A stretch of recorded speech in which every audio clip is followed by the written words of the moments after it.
What's good, guys, and welcome to another episode of Mini Football Logic. It's Zeno here. Now, in today's episode, we're going to be going through the Champions League semi-finals. As we know, it's Bayern Munich versus Real Madrid and PSG versus Borussia Dortmund.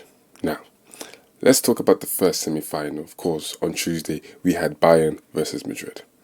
In the first half, Bayern Munich controlled the first 25 minutes, created a couple of half chances. Sane was running things, making dangerous runs, had a couple of opportunities where he could have done a little bit better, but unfortunately he did not. But then, just when it looked like Bayern were having it their way, the problem is when you play against a team like Real Madrid, you're always going to be caught lacking at some point. And so it happened. All of a sudden, Toni Kroos slots in Vinicius and it's 1-0 Real Madrid. Kim was caught lacking. He was caught sleeping. I say sleeping. He was very much awake, but at the same time, he was sleeping because why the hell are you following Vinicius up the pitch like that and leaving space in behind? He wasn't thinking, was he? Anyways, this is what they do, Real Madrid. They soak up pressure, generate a key moment, and then take advantage. Baited them in and then caught them slipping. Kim and Jay, the number one victim. That unsurprisingly random goal knocked the wind off Bayern's sails, and they lost their dynamism temporarily, and Madrid grew slightly more into the game as the first half ended. It looked like Madrid were going to do what Madrid always do, get caught on the ropes a bit, bounce back, turn the game around. But then, in the second half, after a slow start, it looked like, Madrid would continue to gain control of the game. And then all of a sudden, boom. I said Mane. I meant to say Sane cuts inside and then smashes home. This was a crazy goal. He got the ball, cut right inside past Mendy, who just let him by and then smashed it. The shot was obviously Lunin shouldn't be in his near post. That's a simple goalkeeping 101 advice there, isn't it?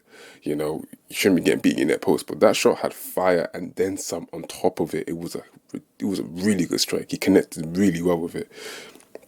And then just a few minutes later, lackadaisical Vasquez defending, he threw out a lazy leg. You tell this is a right winger playing right back. He threw a leg, Musiala tripped over that leg, and then Kane slotted on the resulting penalty. And you could say that at this point, Bayern Munich now had the lead that they pretty much deserved. Now, with the advantage, Bayern carried on where they left off before Madrid interrupted the momentum in the first half, pushing for that third goal. But Real Madrid is Real Madrid, and they will find a way.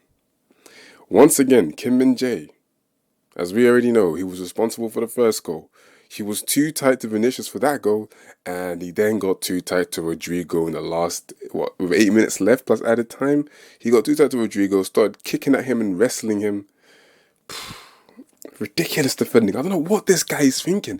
I know a few people were wondering why he wasn't playing much in the Arsenal games, but I think we can all see it now. This is probably what he's been doing in the Bundesliga. Just terrible defending, a bit too aggressive. And as a result of that, they got a penalty, didn't they? And Vinicius then dutifully slotted him that penalty. And therefore, as a result, it ended 2-2. Tie is carefully in the balance, just like it was for Real Madrid in their tie against Man City, and funny enough, Bayern Munich's tie against Arsenal, and they both found their way through. So let's see which one makes it out. But the smart money is on Madrid because it's Madrid. Do you ever bet against them? It doesn't matter if the score is 1-0, 2-2, 4-4, 6-0. Okay, 6-0's taking it too far, but you get the essence of my point. It doesn't matter what the score is. Madrid find their way. Obviously, Bellingham, once again, wasn't too influential. He wasn't too influential. But, Harry Kane on the other side, because obviously people build this as a Kane-Bellingham matchup. Kane had the better game. I'm sure we can all agree on that. But anyways, it ended 2-2. Nothing's been decided yet. But, of course, we have the game on Wednesday. And let's see what happens with that. Now, we move on to Wednesday's semi-final between Borussia Dortmund and Paris Saint-Germain. Dortmund will go to the Parc des Princes with a slender one-goal advantage with a rousing, impressive performance in front of the home crowd at the Signal Iduna Park. From the beginning, Dortmund didn't let PSG rest, and the French champions looked a bit light at first up front with the likes of Mbappe, Dembele and Barcola proving ineffective. Dortmund pressed and Füllkrug gave them the lead by taking down a long pass by Schlotterbeck with the ball catching PSG's high line off guard, and he clinically finished past Donnarumma. Sancho was cooking hard on the wings. You can ask Nuno Mendes that. Mats Hummels was turning back time with his ageless performance at the back, and Edin Terzic's men were seemingly in control. But PSG are dangerous. They have too much money, too much class in their team not to cause problems, and they push hard for the equaliser. But they couldn't find one. Mbappe and Hakimi hit the post in a crazy attacking sequence at the beginning of the second half, and then Fabien Ruiz missed a header from a delicious Hakimi cross, and then Dembele blazed over his chance, and Randall Colomboani, the substitute, missed his 2 chances as well.